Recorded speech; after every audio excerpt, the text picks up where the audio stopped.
বন্ধুরা, আমি আপনাদেরকে আজকে দেখাবো গ্রামগঞ্জের রেল স্টেশন কেমন হয়। ভিডিওটি প্রথম থেকে শেষ পর্যন্ত দেখতে থাকুন।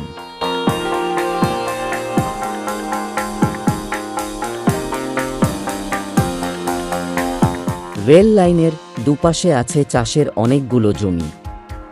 গ্রামাঞ্চলের মানুষরা এইসব জমিগুলোতে এসে চাষাবাদ করে এবং দূরে যতদূর দেখা যায় সবই চাষের জমি।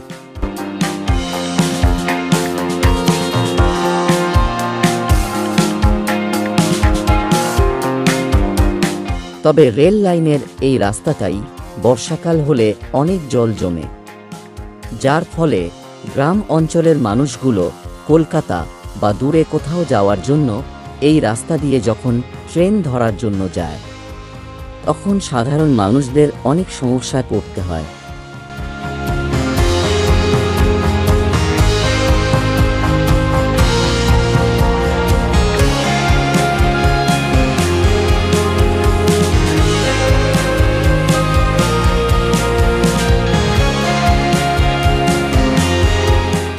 এখানে 1 ও 2 নম্বর প্ল্যাটফর্ম রয়েছে, যেটি হাসানাবাদ ও শিয়ালদার দিকে যাওয়া যায়।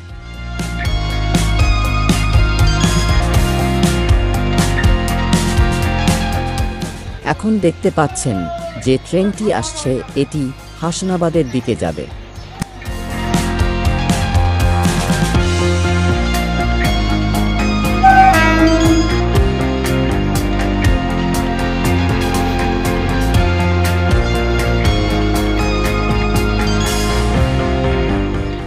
এখানে স্টেশনের এক পাশে দেখতে পাবেন কিছু চাষের জমি।